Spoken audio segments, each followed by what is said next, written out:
Assalamu alaikum everyone, this is me Almin Fad back with another video. Today I'm going to talk about on how much your monthly expenses should be if you're planning on buying a car here in Canada. So let's get started.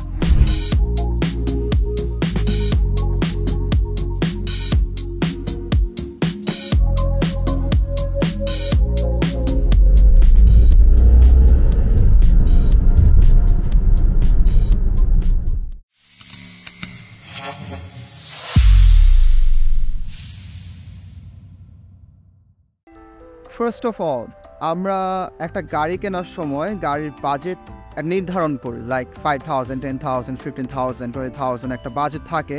So usually at first primary stage, I suggest all of you guys to make a budget less than $5,000 to buy a decent car, to know the roads, the condition of the road, the laws and everything.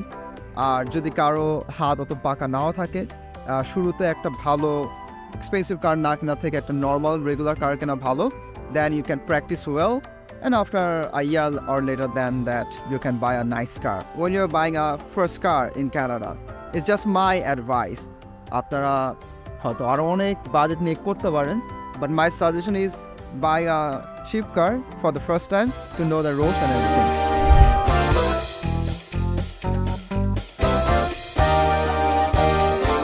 Second জিনিস যেটা, when we buy a car, there is a monthly expenses, even a annual expenses. So আমি আপনাদের কাছে আমার নিজের personal experience wise একটা budget বলবো, যেটা অনেকটা আপনাদের হেল্প আসবে আশা করি.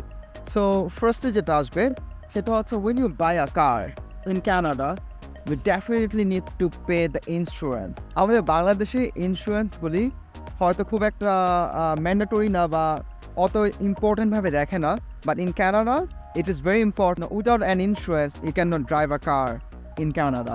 So insurance বলতে আমরা যেটা বুঝাই সেটা হচ্ছে গাড়ির নাম্বার প্লেট যখন রেজিস্টার করবেন, they will give you a vehicle registration paper and an insurance paper all together. So একটা পেজের মধ্যে আপনার রেজিস্ট্রেশন পেপার এবং আপনার ইন্স্যুরেন্স পেপার থাকবে. অ্যান্ড ইন্স্যুরেন্স করানো হয় যাতে আপনি কাউকে যদি হিট করেন অথবা কেউ যদি আপনাকে হিট করে, আপনি জানো সেটার একটা ড্যামেজ ফি পান কিংবা আপনি সেটা থেকে পরিশোধ করতে পারেন. সেই ক্ষেত্রে একটা গাড়ির ইন্স্যুরেন্স খুব ইম্পর্ট্যান্ট. যে কোনো একটা অ্যাক্সিডেন্ট হলে কিংবা আপনাকে যদি কেউ হিট করে, তাহলে সেক্ষেত্রে ইন্স্যুরেন্স থাকলে হয় কি অনেক সহজে জিনিসটা সলভ হয়, and that is Y we need an insurance of a car. So the basic insurance here in Vancouver is about $240 to $250. Let's say $250 every month you have to pay for your car insurance, and that is called basic or third party liability insurance. That means if you are causing an accident, if your car is damaged by yourself, it will not gonna cover it. Third party বুঝায় যদি আপনার গাড়িকে অন্য কেউ hit করে তাহলে সেটাকে insurance cover করবে.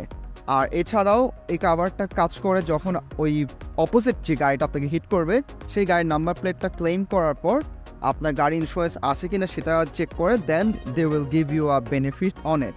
সো ওইটাকে বলা হয় third party liability insurance. Here in Vancouver is $250 for international driving licence.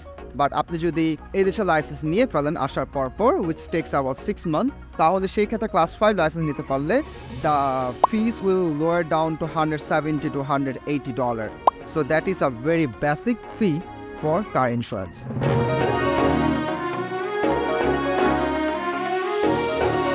Next আসি গাড়ির গ্যাসের পিছনে আপনার কত খরচ হবে. I would say a car like this you must need the best fuel. That means আপনাদের 91, that's for Supreme gas, you must need that gas in order to run this car.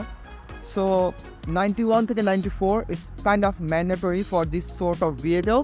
So আপনারা যদি কেউ BMW কিনেন অথবা Mercedes কেনেন অথবা Audi কেনেন, these three are very common, like একদম সেম ক্যাটাগরি গাড়ি বলতে গেলে.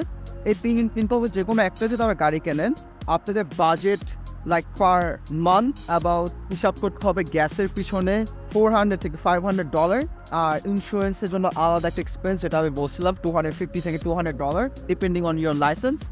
বাট ইন জেনারেল গ্যাসের পিছনে খরচ হবে about $500 to $600 for this car. For regular car, it will be about $300 on gas.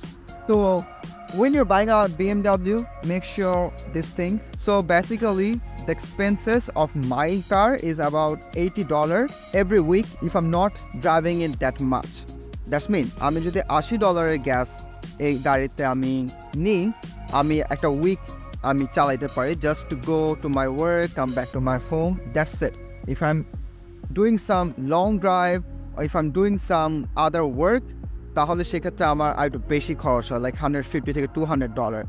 But regular in general ইউজের জন্য উইকলি হচ্ছে $80 আর মান্থলি আসবে হচ্ছে about $320 on gas.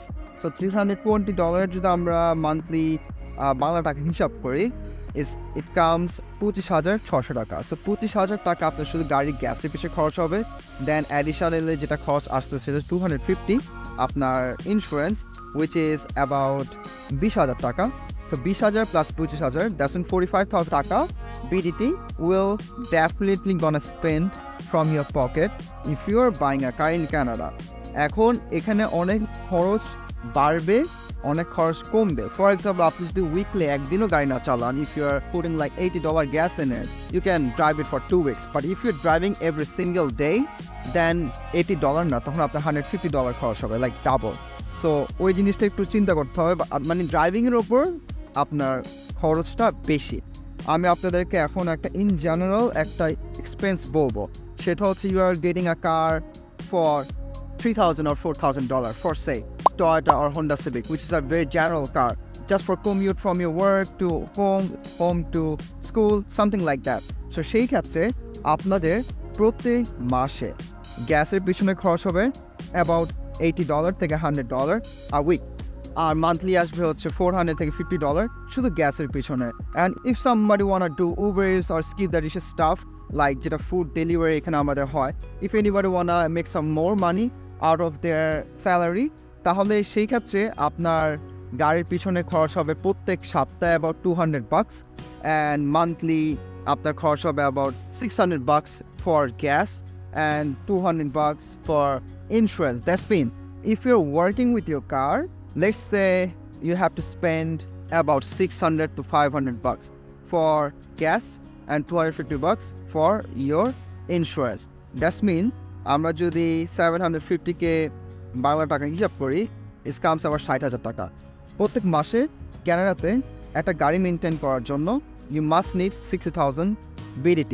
If you are planning on working with your car, if you are not planning on working with your car, just to commute here and there, then it's gonna lower down to 320 into 250. It's about 570. তারপর আসি গাড়ির খুবই basic যে জিনিসটা আপনার must maintain করতে হবে গাড়ি কেনার পর, সেটা হচ্ছে গাড়ির ইঞ্জিন অয়েল। এখন গাড়ির ইঞ্জিন অয়েল বলতে আমরা যেটা বোঝাই সেটা হচ্ছে গাড়ির ইঞ্জিনে যে অয়েলটা থাকে, বাংলাদেশে আমরা মুবিলও যেটাকে বলি, সেটাই মূলত ইঞ্জিন অয়েল। সো ইঞ্জিন অয়েলটা for German cars, for any synthetic oil machine car 8,000 kilometre পর চেঞ্জ করা লাগে। আর রেগুলার গাড়ির জন্য আপনার 5,000 কিলোমিটার পর ইঞ্জিন অয়েল চেঞ্জ করতে হবে। সো এখন যদি আপনি জিজ্ঞেস করেন কেমন খরচ ইঞ্জিন অয়েল চেঞ্জ করতে, ইট সেইজ অ্যাবাউট লাইক 80 থেকে $120, 80 থেকে $120 মধ্যে আপনার ইঞ্জিন অয়েল আপনি চেঞ্জ করতে পারবেন। আর একবার চেঞ্জ করলে নেক্সট বার চেঞ্জ করার জন্য আপনার 3 মাস থেকে 5 মাস ওয়েট করা লাগবে, depending on how much your driving. But make sure you change it after every 5,000 kilometre. For this car 8,000 kilometre, just এটা মাথায় রাখবেন, তাহলে গাড়ির ইঞ্জিন খুবই ভালো থাকবে অ্যান্ড গাড়ি অনেক স্মুথ কাজ করবে। অ্যান্ড নেক্সটে আসি আমরা গাড়ির কুলেন্ট, যেমন this is called the coolant of the car, যেটা আপনার গাড়ির হিটিংটাকে ম্যানেজ করে, গাড়ির হিটিং, গাড়ির ইঞ্জিনের যে হিটিং বা transmission and everything. So make sure you have enough coolant in it. বাংলাদেশে আমরা গাড়ির কুলেন্ট বলতে কি সেটা জানি না। বাংলাদেশে আমরা গাড়ির কুলেন্ট ইউজ করি হচ্ছে ঠান্ডা পানি। ঠান্ডা পানি দিয়ে গাড়ি ক্যানাডাতে চালানো যাবে না। You require a decent companies car coolant in order to keep your car cool. So একটা গাড়ির কুলেন্টের প্রাইস এখানে হচ্ছে $30 থেকে $50 মধ্যে। সো ওইটাও আপনি একবার দিলে আগামী 3-4 মাস 6 মাস দেওয়া লাগে না। সো গাড়ির টায়ারের পিছনে আপনাদের খরচ হবে অ্যাবাউট, একদম চিপ প্রাইস হচ্ছে $400 4টা গাড়ির চাকার জন্য। আর যদি অ্যাভারেজ মডারেট হিসাব বলেন তাহলে $600 থেকে $800 লাগে গাড়ির 4টা চাকা চেঞ্জ করার জন্য। সো ওগুলি once in a life time, like একবার চেঞ্জ করলে 1.5 বছর 2 বছর চেঞ্জ করা লাগে না। So once in a life time second hand গাড়ি অথবা ইউজ কার কেনার সময় always check your tyres, because that is very important thing. So এটা হচ্ছে কিছু বেসিক গাড়ির খরচ। আপনারা যারা গাড়িতে নতুন তাদের জন্য আমি বলতেছি যে গাড়ির এক্সপেন্সেসের মধ্যে আসবে নাম্বার 1 হচ্ছে আপনি ইন্স্যুরেন্স, নাম্বার 2 হচ্ছে গাড়ির fuel, that's mean gas, number 3 আসবে হচ্ছে গাড়ির মেনটেনেন্স, লাইক মেকানিক্যাল মেনটেনেন্স, যেটার মধ্যে ইনক্লুডেড হচ্ছে engine oil, car coolant, brake fluid, তারপরে transmission oil sometime, and number 5-এ আসবে হচ্ছে গাড়ির যে গাড়ির টায়ারের একটা হিসাব। So that's it for now. I hope you guys get enough knowledge about how to maintain a car and how much you have to spend on to maintain a car. I hope this video helps you. And yes, this is me, Alvin Lifa. Thank you for watching me. And I hope to see you guys in the next video. সবাই ভালো থাকবেন, সুস্থ থাকবেন। আসসালামু আলাইকুম।